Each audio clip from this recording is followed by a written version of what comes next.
Thank you for joining the show once again. Today we have a special guest all the way from Israel. We had a chance to sit down with Ben Sless at Heart of Clojure this year. We were just chatting in the conference hallways and eventually we decided that maybe it would be good to put all of this on camera and share it with all of you.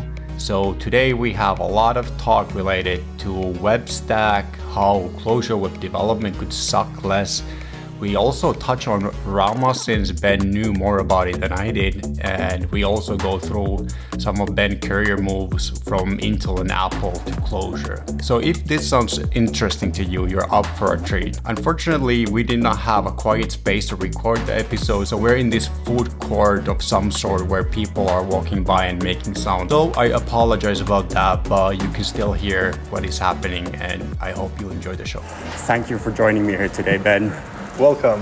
Thank you for pulling me out into a warehouse and telling me, hey, let's record a podcast. Yeah, we were hanging out at the head depot, the Heart of Clojure, and it was just quiet. And we're like, we have some time to record a podcast episode, so let's do it. And we were chatting, so you were saying, you know what, you're wasting good material here.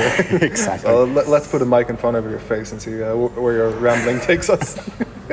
Say no more. And we were talking about different kind of web stack stuff, right? Yeah, we were talking specifically about, up until this week, I've been working in AppsFlyer for 6 years, and we have been happy users of Metazin's tech stack. Yeah. But there were some difficulties and confusions about it. For example, no one knows the right order of middlewares. That's always a pain, right? Yeah, it is always a pain, and I don't know the right order of middleware either. I just always go to the examples in your repo and copy the one I need. It's like that's the correct order. That works for me. It's like it passes the tests, so I'm happy with it. But I was theorizing that maybe middlewares shouldn't be ordered. Even you could use something like how Tools Analyzer does it with its walking stages that specify if there are stages that have to come before or stages that have to come after, and then you can just let the compiler figure out the right order of middlewares. Yeah, that's a really good idea. Do you have already some kind of ideas how to make that happen, or is it just more of a conceptual level that you would like to see this in real life? Well, if you specify your middlewares as data, so you can just refer to them by name because they all have the name key. Yeah. So, yeah, you just say. I don't recall how it looks like in Tools Analyzer, but. I must admit I've never used that one, so I don't know. So you'll just have a key, keys that will contain sets. That, before, those things have to happen before, and those things have to happen after, and that way you can just let the middleware compiler sort itself out. But there's a problem with it, which is that middlewares can happen before and or after the handler. Yeah. So it's I don't know how you can figure out the right ordering for that, because maybe you'll have to say on request it has to happen before, and on response it has to happen after. So because you need to order it both by response order and by request order. So, but I do think you can figure out a way to compute that. Yeah. So you think that there's sensible defaults that could be used, and then you could define somehow how if you need some different kind of behavior instead of just having them in the default order. If you wanted to be really maximalist about it, I will say the sensible defaults are what's in the examples. Yeah. And any user middleware would probably want to happen either before all of that or after all of that. And there's no reason to mess with the very core of content negotiation and coercion and stuff like that, besides letting the users configure the exception handling middleware. But you can configure that via data key. And if it exists, just create the middleware according to that. So maybe even the core of the middleware is if you were to take like your entire web stack and turn it into a framework. Just pull it out of users' hands, let them configure it using like data. But especially in the context of a framework, I don't see a reason why like, that core would have to be messed with in any scenario. You're also saying that configuring Muuntaya is closer to black magic. Yeah, it's like because the way Muuntaya.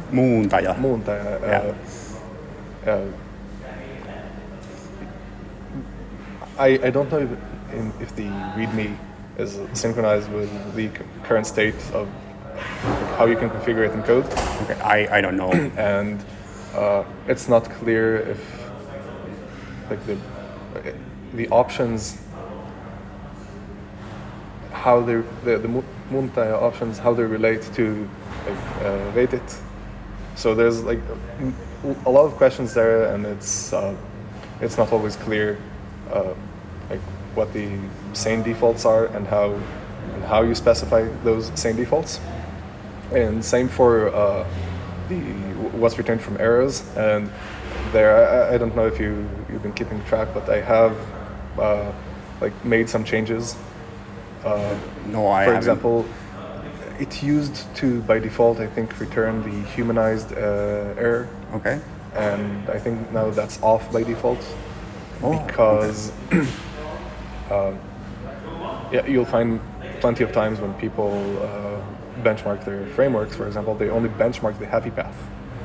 I see. And then it turned out that the performance impact of hitting, for example, incorrect schema was about 20 times slower than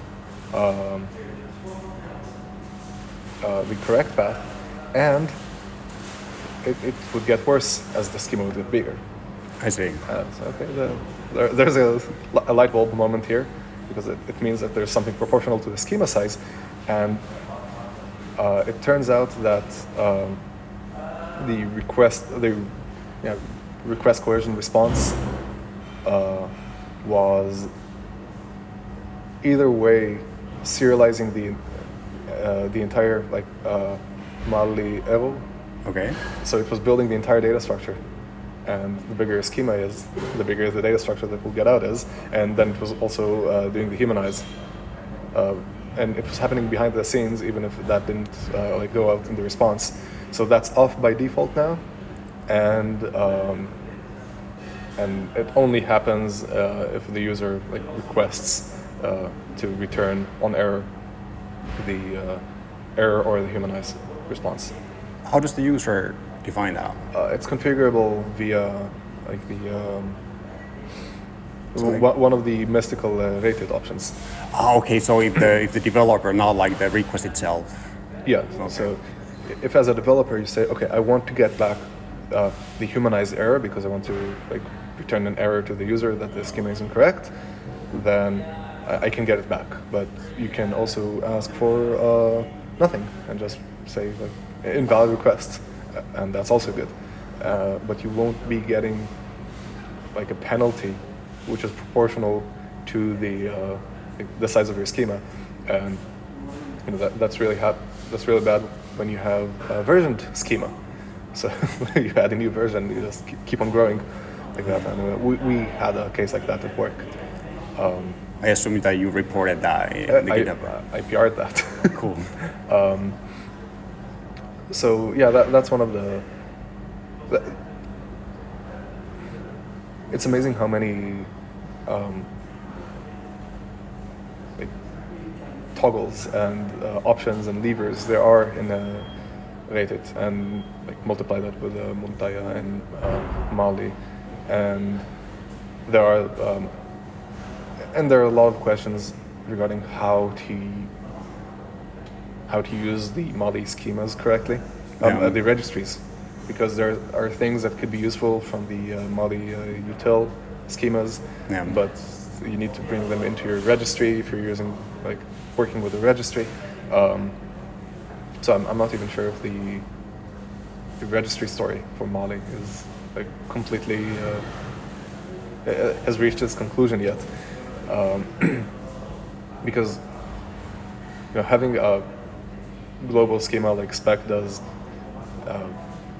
you have global mutable state, which is the root of all evil, but at least that everyone's talking about the same schema and the same names, and I understand part of the considerations of why it wasn't done, which is mostly because of Clojure script, to reduce bundle size as much as possible, and that makes sense, but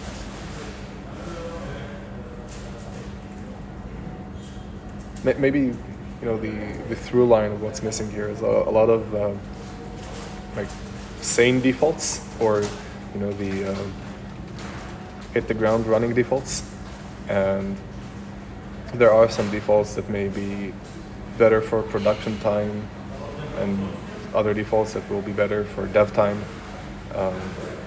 One of my favorite features is the request if middleware, which is great for dev time. I think for dev time it should be on by default.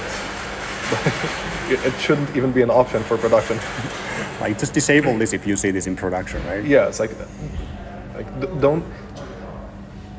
don't let the user configure. Just say, are we in dev or are we in prod? If we're in dev, it's always on. If we're in prod, it's always off. Because it's a super powerful feature. It helped me catch many bugs, but having to think about when and how it's configured was difficult, and the holy grail for configuring this web stack would be, imagine you're using Arrow. Have you ever used Arrow? The Jox configuration library? No, Arrow. Yeah, I have used that. I actually wrote a blog post about how you can do Molly and Arrow at the same time. Yeah, I read that. Okay. I also wrote a small library of Arrow extensions. Okay. That allows you to specify the schema inline. Inside your configuration, you can say you can run schema validation and coercion on the key. Okay. So then your schema and configuration can live in the same place. Basically the same idea that I had. I just wrote a little function that you get the schema out of the Molly schema, or the configuration out of the Molly schema. Exactly. So I went the other way around and said, okay, just you have that key, just say that it's an int. But for example, if you were, how far can we go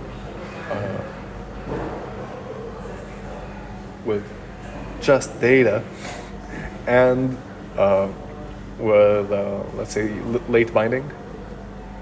Because for example, the print request diff, it can be an option that's off by default and true if you're in dev. So okay, you can think really easily how you model that in Arrow, and then you say, okay, can we load all of Rated's configuration from Arrow?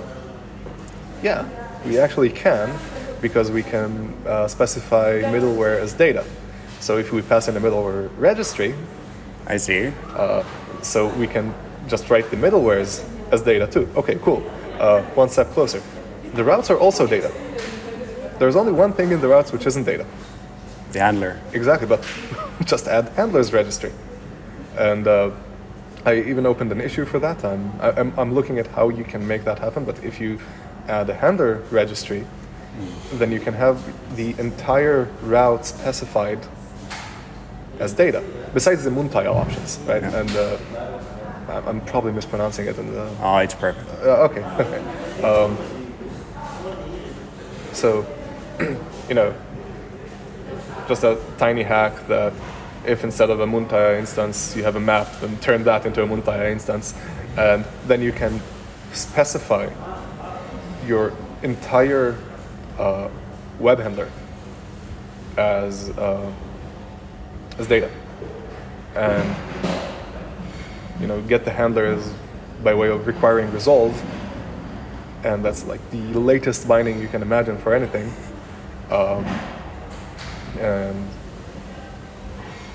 and then you just let users, and so how far can you take that?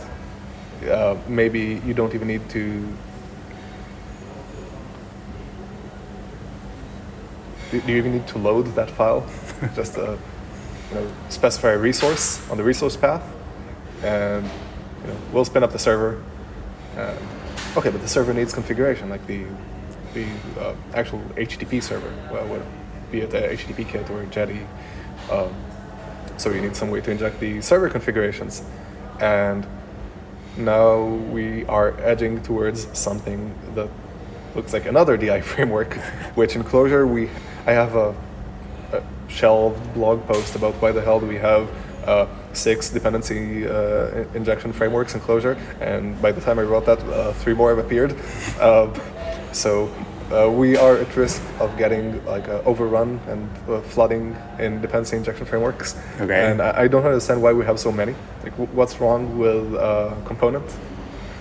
And Component is your favorite, right?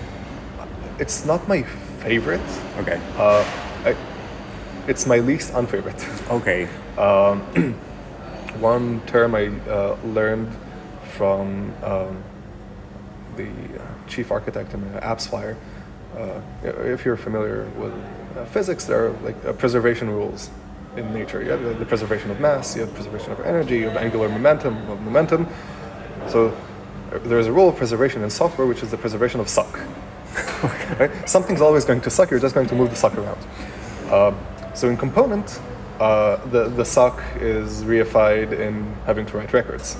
In mount, the suck moved to an implicit load order and having a global mutable state.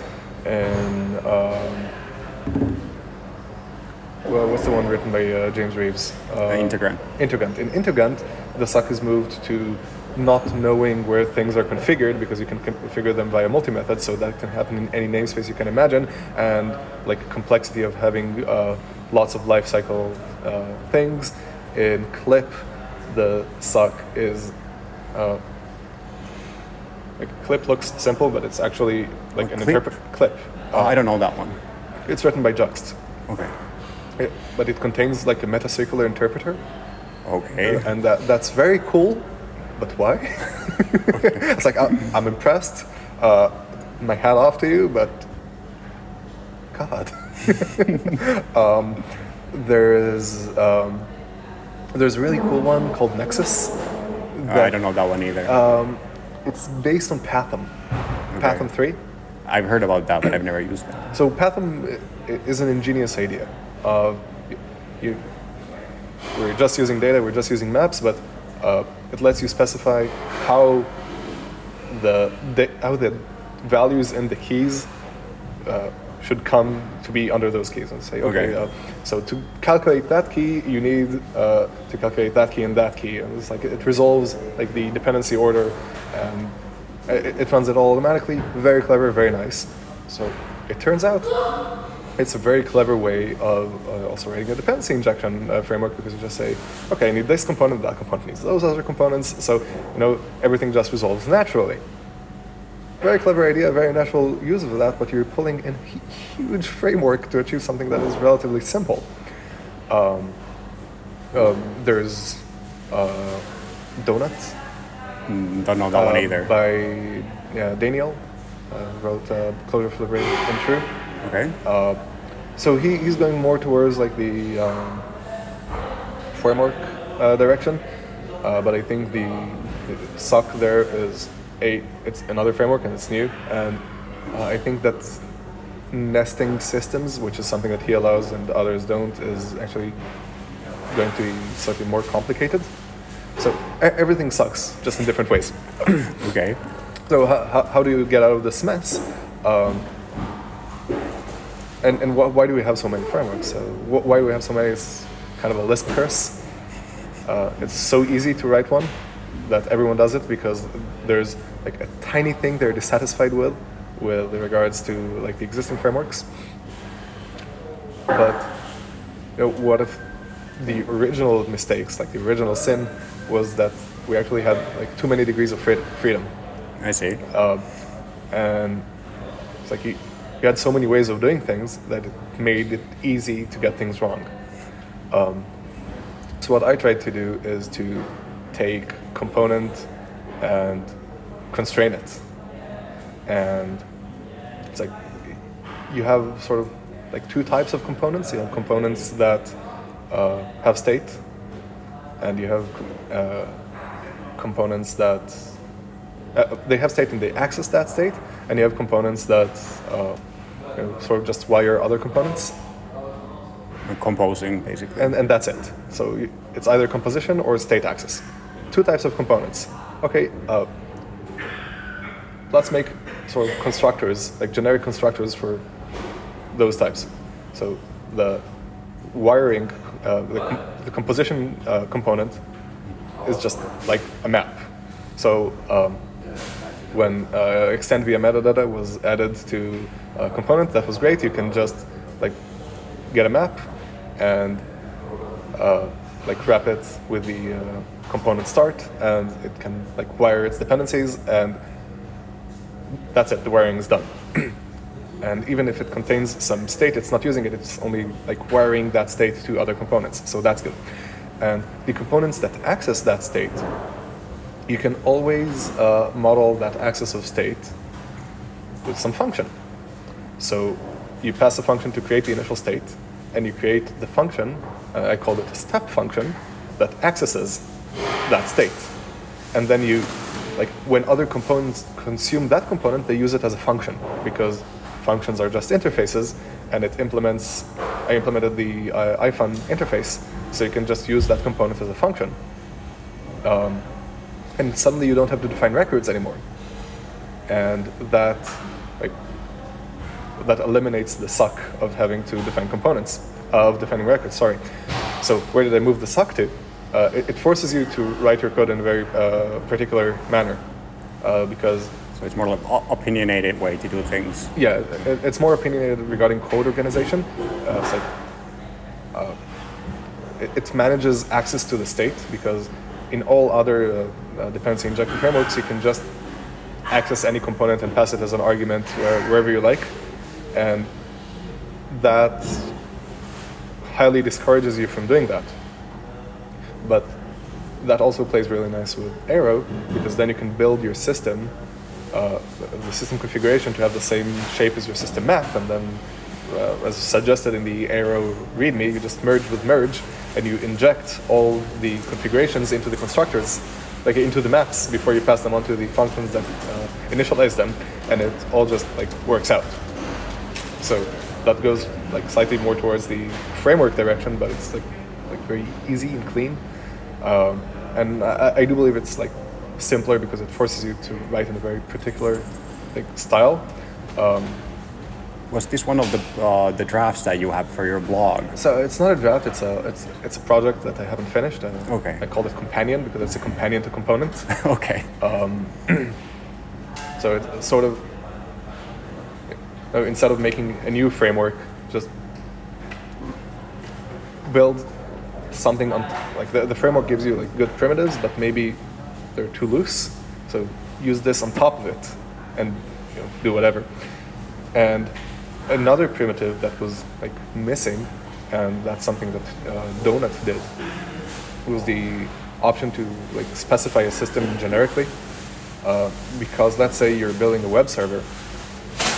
If you want to be a responsible developer when building a web server, you need to actually bring up two servers inside the same process, because you want to separate your health checks from your and your admin endpoint from your like, business endpoint. And that makes sense, but now imagine that you had to like wire up and write up the like, all the rated routes and configurations like twice. That would be a pain. Not a pain, but just lots of repetition. Yeah, an error prone. Exactly. And anytime you make changes, you will need to make those changes twice, and you will forget to make them twice one day. So what if we had a way to like specify a system generically? We said, okay, this system is a web server. That web server contains rated routes, rated route options, coercion options, like all the components that build up eventually to a rated ring handler. So you have all those things. That's what makes for a web server.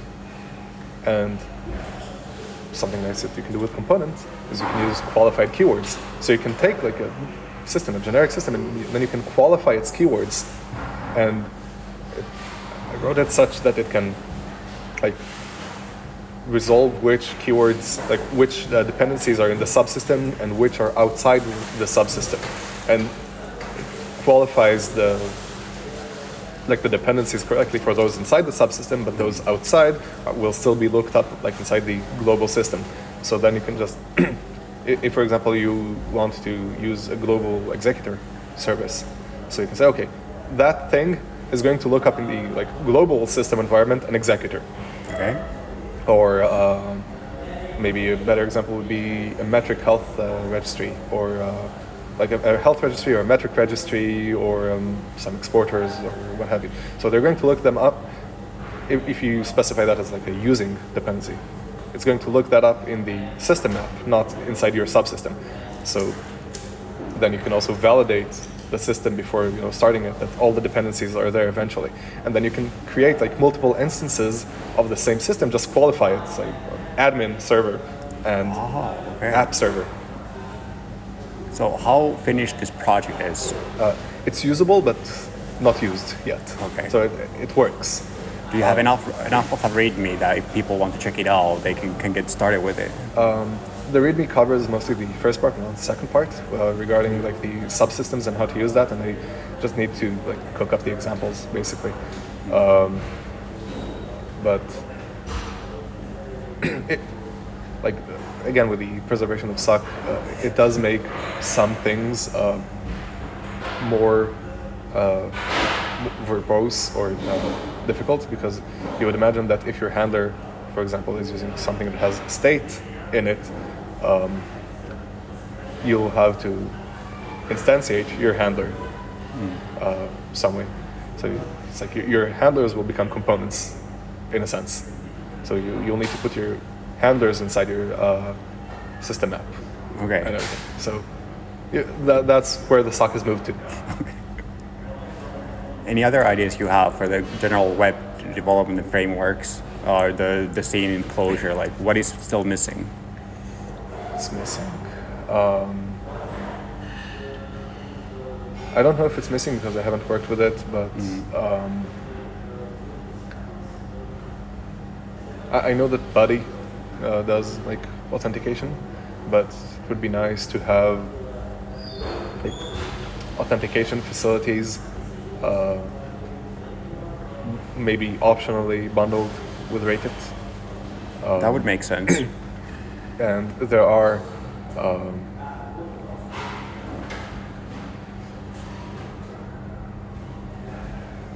non-generic authentications that are like authentication methods that are like more ubiquitous than you would like them to be, because not all authentication uses JWT or stuff like that. You have instances of like validating signatures based on private keys and public keys. So having some sort of way to like specify how to build and validate the signature, for example, because the signing algorithms are a finite set, and building a signature is usually a function of the request. So having some way to generically express that, maybe those are like the missing pieces of like the tech stack. And going forward to the future, I think it will be cool to see more integrations. Like, you mean like different kind of SaaS platforms, like Auth0 or something like that, for example? Yeah, for authentication? Auth0, Okta, but also integrations with persistence layers. For example, what's the right way to access a database from using your rated handler, what's the right way to access Redis, right? Redis for persisting sessions, or Redis for getting user configuration, for example, for authentication. The correct way is probably doing it in a middleware somewhere. The correct way of, what's the correct place of putting an authentication middleware? Probably after coercion, but maybe not, right? Maybe you can fail fast on something before you run coercion, because coercion can be computationally expensive. What's the right way to persist to Kafka, let's say, from a server, and going further to or Clojure land? What's the right way to persist and interface even with Rama, for example? Have you played with Rama already? Yeah, I have. Can you give me too long didn't read? I haven't tried it out yet. Yeah, let's start with the infomercial, We created Twitter again. No, the infomercial sell for Rama is, if you're not going to do Rama right now, you're going to miss the train. Okay, that's like the. I missed that one. Yeah, it's like you have to get into Rama right now. It's absolutely the future. Well, what the hell are you doing? Why are you sleeping on that? That's the 10-second pitch for Rama. Okay. The longer pitch for Rama is that it is another iteration on the take that has started with, if you're familiar with Martin Clapman's lectures and work and talks, designing data-intensive applications. Yeah, I have that book. And there are ideas that repeat themselves in Kafka streams, in Samza, in Flink, in Storm, and also in Datomic, but sliced slightly differently, of co-locating compute and storage. And you see that idea repeating itself, and you're saying, okay, in the broadest general terms, every business logic that you're ever going to run is just a query over all the events that went into your system since the beginning of time. That's universally true and utterly useless statement. To make it slightly more useful, you're going to say, okay, I'm not going to run over the event log, because that's computationally unpractical. So I'm going to build a materialized view over that event log and run the query on the materialized view. So I'm going to tailor the materialized view to the query I'm going to run. And each of those frameworks gives you, a slightly different take and approach of running that. Datomic does it completely differently, in that the materialized view is just the indices and pushes the indices into your process, and you're using your CPU to run the query. So the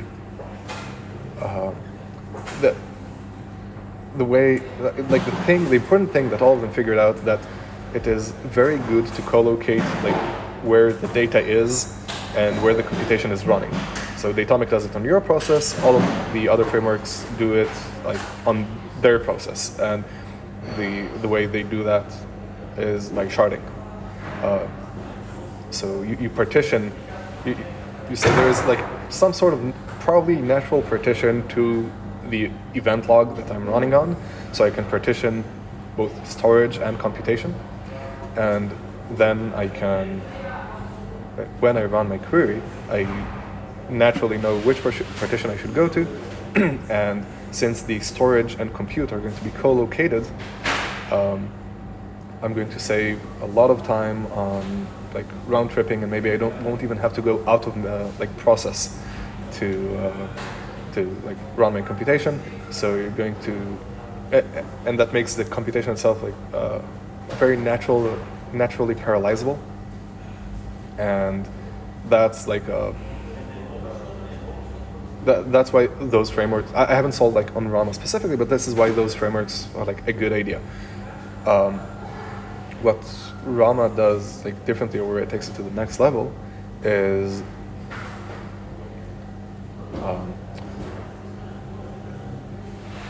First, it lets you build any form of materialized view that you feel like. You can just specify what your data looks like. Saying it's just data, so you're saying, okay, it's a map from string to whatever, and here's a set, and the set contains vectors, and those vectors contain maps that have those keys. So you can just say the data, like the view I'm building looks like that, and you can add sub-indexing at any level. So there isn't any limitation like you have in other frameworks with secondary indices, or with key value databases, for example, are limited with regards to the secondary indices you can put on top of them, and Rama isn't, so of course that costs like slightly more storage, but it allows both for more efficient queries and for range queries, which are powerful. And it gives you very powerful query and update language. I don't know if you've ever used Spectre. Yes, I have. Yeah. So for listeners or viewers that are not familiar with Spectre, it's think about a JSON path, but good. I think that's a fair assessment. Yeah. Since we're just talking about data, and it's just data, you can specify like the path into your data, and if you want to put like a star, like a glob pattern somewhere inside, you're free to do that, and it's going to like explode and run all over your data, and you can use that both for read and for updates. So take Spectre, which is a very expressive and powerful query language, and make it reactive to events coming in. And Rama introduces that preservation of suck. It introduces like a new language that is basically embedded in Clojure, and it's a reactive data flow language. Okay. But it's very familiar. It's very like similar to Clojure, but like the main idea to the main leap in logic is understanding like when things run and how things run, and that like things can have more than one value. Sort of like in core async, where you can like inside a function you can put something on a channel, but you can put two things on a channel. So you can like write out to like a variable, but you can write out twice to a variable. And the neat thing is that you can also like inside one computation you can write out to two variables, and you can like split your computation. And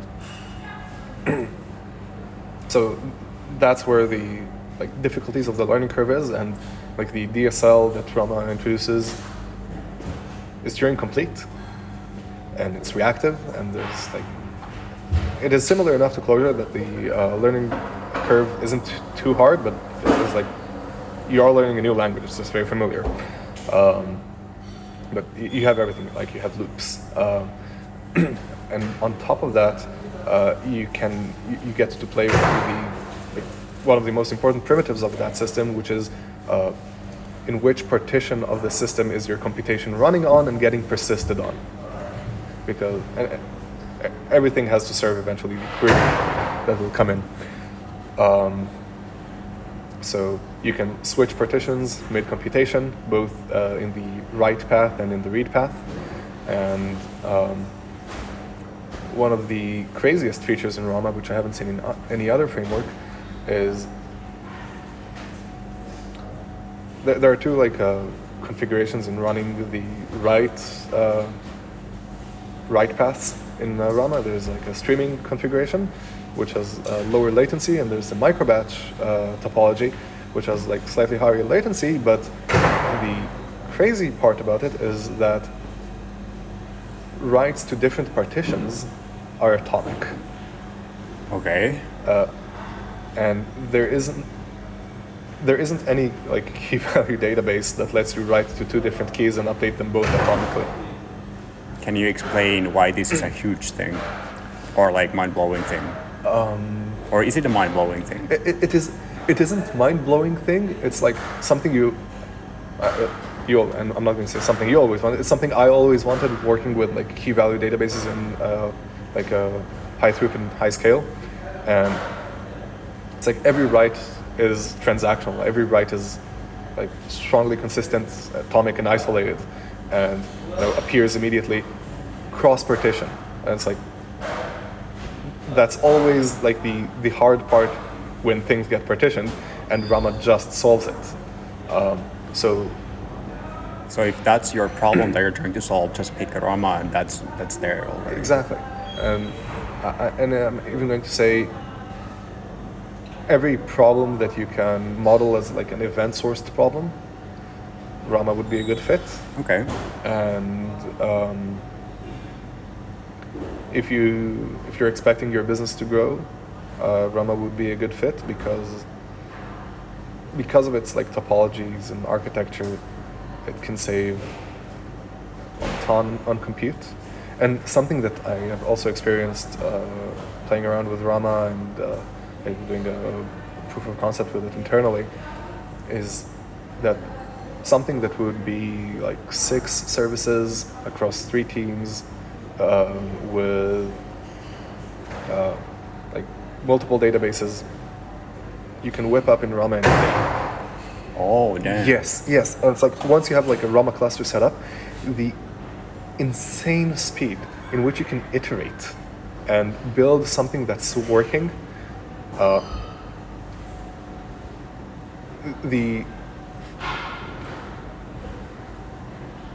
It's very rare to be able to like get feedback from the product manager and says, the requirements have changed, we need to change something, and by the end of the day you can already like deploy a working fix for that, and it's like, okay, I have the new thing like coded up and it's working. It's like, is that good?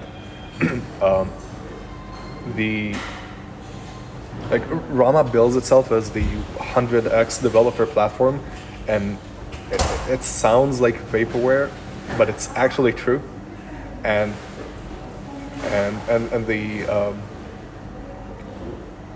I don't know if I can sell you on like this idea. It's like you have to try it to see for yourself. I think you sold it to me already. I need to try it out. Yeah, but it's like it's amazing how quickly you can like make new things and like iterate on it.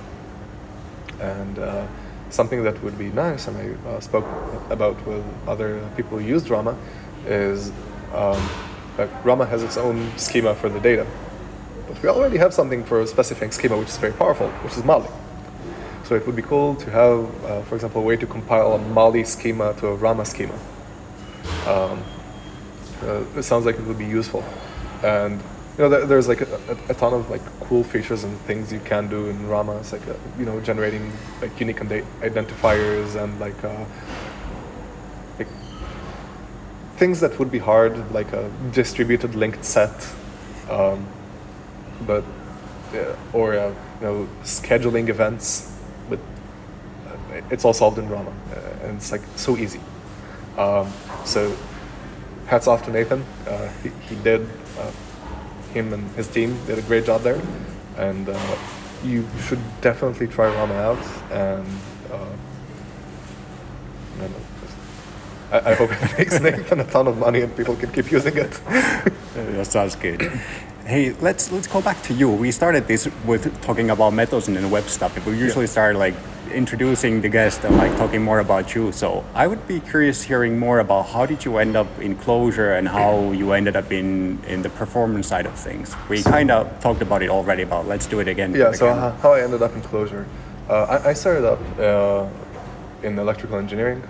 I studied VLSI, and although I was interested in school and very much in the algorithms and data structure aspect of computer science, I really didn't take to C.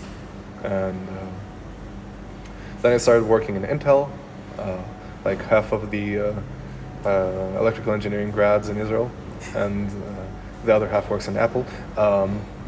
And it's like, does Apple have? Yeah, they have the M1 was developed probably in Israel, at least partially. I did not know that. Yeah, cool. I might have worked on it too, but I'm not sure because they don't tell you. I see. But so anyway, I was at Intel and I was learning the ropes of my job, and I still had some motivation to keep learning, and I was mostly interested in 2 areas. One was machine learning and one was functional programming. I taught myself Python. I was doing some functional programming in that, and was writing like scripts for my own like work usage in Python. And I was also doing courses in Coursera and on machine learning. And somewhere along the line, I realized that machine learning is interesting from a research perspective. Working in machine learning is going to be cosplaying as a glorified Excel spreadsheet. I had a similar experience. I studied machine learning and I got a degree out of that, but now I'm doing Clojure. Yeah, it's like I don't want to just massage parameters and models all day long. Exactly. So I just fell out hard with machine learning. It's like, okay, I don't want to touch this ever again. I'm not interested anymore. So that left me with functional programming. And it was like everyone online at that period was yelling like, learn Lisp, learn Lisp, learn Lisp. Okay, well, let's learn that thing called Lisp. So I reached the Common Lisp book. But I didn't know my ass from my elbow at that period, so it's like, okay. No, you'll even learn. No, even before that, it's like, okay, how do I install Lisp? And back then, we didn't have, we were working on remote servers with VNC. When was back then? 2014-ish. Okay. We were working on remote servers with VNC, and I was using a Windows machine and a VNC to a Linux machine, and I had no sudo permission. And there were some programs I needed already that I compiled for myself. So I said, okay, that was one of the things that set me up on the path, the dark path of software. It's like I've been compiling code for myself because I couldn't install it. Something is probably going terribly wrong here. Okay, let's compile this Common Lisp thing. I couldn't compile it. Okay, let's read the error messages. Google. I was missing something from glibc. Okay, how do I get this? I need a new version of glibc. How do I get a new version of glibc? You compile GCC. So after a day of compiling GCC, I managed to compile Common Lisp. And I started playing around with Common Lisp in Vim, which was a unique experience.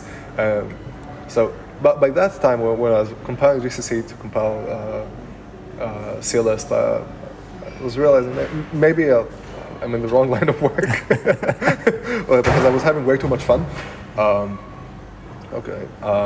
But then I switched jobs to Apple, and I was drifting more and more towards the world of software. And I started going through SICP, Structure and Interpretation of Computer Programs. Working through it on Dr. Racket. And I watched a talk that I already recommended to you, the most beautiful program ever written. Yeah, I need to finish that. I had to watch 30 minutes of that. Yeah, and that talk hit me like a bolt of lightning. And I watched it, I was enchanted. So that's the best thing in the world. That's what I have to do. That's what I want to do when I grow up. I was like, but you're already an adult. Doesn't matter. I felt like a child again watching it. That's a good design. Yeah. It's like, it's rare that you can just look at something and say, okay, you know what, that's magic, and I'm enjoying it just for the sake of its purity. And in parallel to that, I was training in Brazilian Jiu-Jitsu. And I met a very nice guy there. His name is Reshef. He would beat the crap out of me repeatedly. And when I decided my time was up in Apple, I was trying out in different places. I was interviewing in one of the big tech firms. And I also sent Reshef a message on LinkedIn. It's like, hey, are you hiring? Like, yeah, sure, send me your CV. I see the title next to his name. CTO, co-founder. Oh, all right, no pressure. And so I got an interview. And I was interviewed by, my first interview was with the chief architect.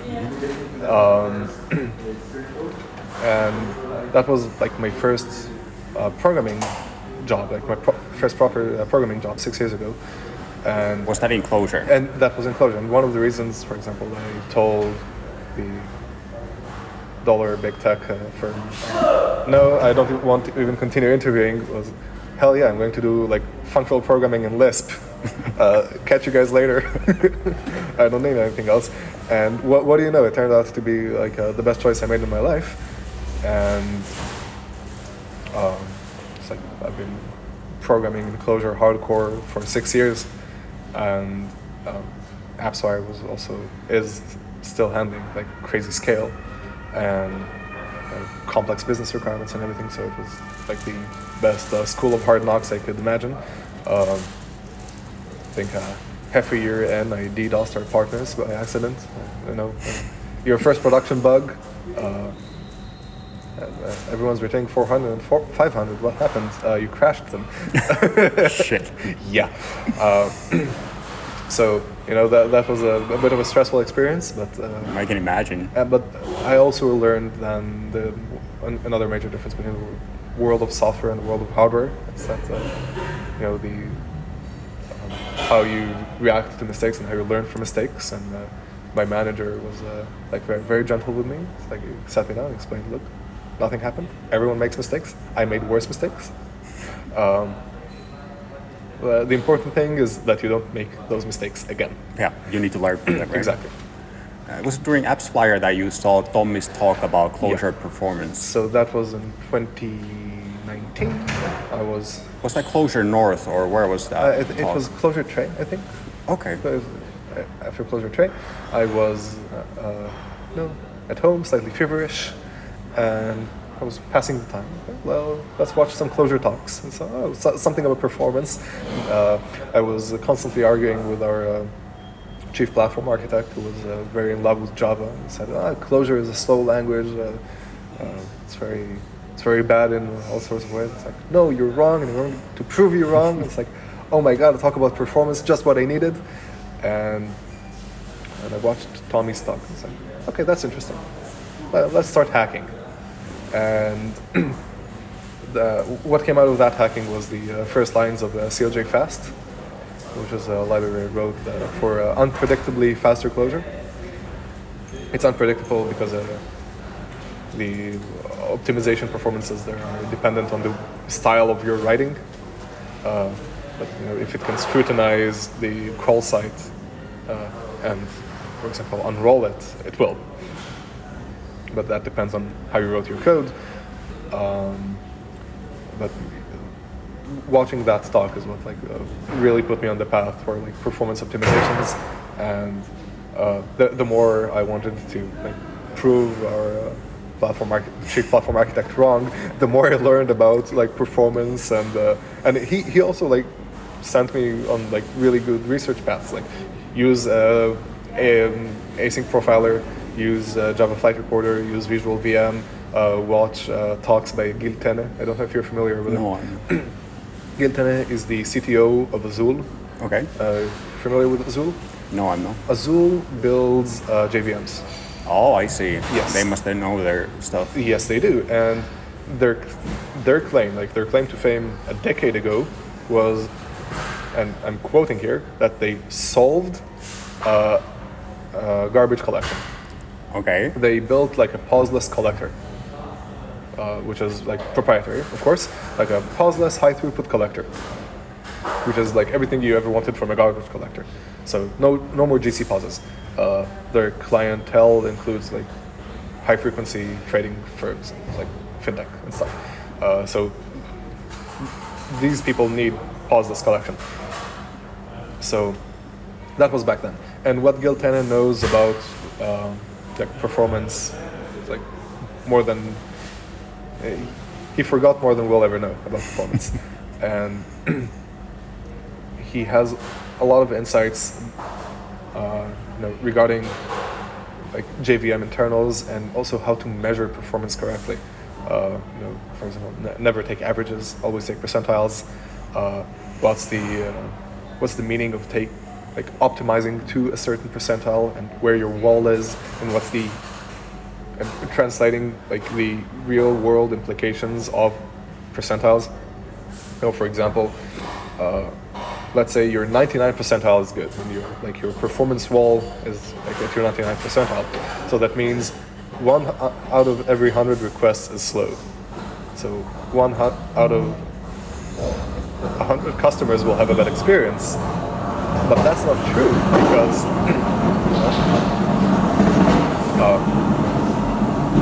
every client request will every client page load will probably involve tens of requests. So now some Bayesian math, what's the chance the client won't hit one bad request? That's like, so the chances like your clients will have like a bad experience if your wall is at like the 99th percentile, it's like 0. Everyone will have a bad experience. So you have to like keep pushing the wall, and like thinking in terms of like what's the chance of not hitting a bad request instead of what's the good request processing time, and optimizing for throughput versus optimizing for responsiveness. So all those things are things you can learn from Gil Tenner's talks, and I highly recommend them. If you have any specifics that you can recommend, I can add them to the show notes. Just the first results of YouTube are probably good. Currently, like they are also working on like interesting stuff like collaborative just-in-time compilation in like a cloud environment, because if you're like running the same code distributed on tens of JVMs, it has already been compiled on one JVM. You don't need to compile it again, right? You could just send the bytecode. Not the bytecode, the like optimized bytecode, because the JVM for listeners after the optimization process. Yes, exactly. So you can centralize the optimization process. The JVMs can send like all the optimization data to a centralized like server basically, and it will optimize it for all of them and send the optimized code to all of them. So now Azul is working on like collaborative just-in-time compilation optimization. Well, so that's like the cloud-native JVM, which is incredible. It will probably be proprietary, make them a lot of money, good for them, wish them the best. And probably, JDK development will catch up with that in like 5 to 10 years.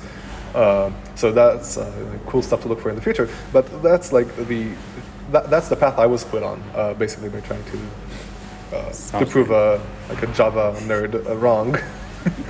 And I'm very thankful to him for that. And that's turned into a dirty hobby of just taking any library I was using and benchmarking it and finding where performance was lying on the floor, and just why won't I just submit pull requests? So a ton of pull requests to Mali and Reddit, and we've been hearing about you at Metosing quite a lot lately. And Ring Core and Ring Codec and HTTP Kit. It's like in all of those places, you just look at the flame graph, which has been made very useful and easy to use by Alexander Yakushev. So thank you, Alexander. And it's like just take flame graphs out of everything and just look for the fat stacks of a CPU and say, well, why am I paying all those CPU cycles? And here's like merge or reduce one or get in or stuff. Just cut them out, and and that goes into like libraries that everyone's using, so everyone wins. Do you have any shameless self-plug here where people can find you online? Well, I'm not really actively writing in my blog, but you can look at my blog, which is a GitHub blog. My GitHub is Sless, BSLESS. You'll probably find me writing a weird library or submitting hopefully polite pull requests to your libraries, optimizing them, and I think I'll. And you have the companion project in your GitHub, yeah, right? there are many like small projects that I'm like assembling, which are, eventually, I think a lot of the projects floating around the Clojure space will congeal into like a sort of a framework. It's sort of a question of who will like hit on the right composition. Yeah. And the second that happens, it will probably be a framework that will be adopted by plenty of people. You know, maybe it already happened. Like I'm not familiar, for example, with how many people are using BIF. I don't know. I haven't tried that myself. Me either. So I have no idea. And maybe the answer is that there's different like frameworks suitable for different use cases. But I don't know. It's still like a not discovered country. So thank you for coming. I really appreciate your time, and it was great to hear your thoughts. And let's see what the future of Clojure web development will be. Cool. Yeah. Thank you. Cheers. If you found your way all the way here until the end, I'm guessing that you enjoyed the conversation, and I'd really appreciate your support by subscribing to the channel. Next time we have the CEO of Metosin, Valtteri Harmainen, on the show. So until next time, ciao.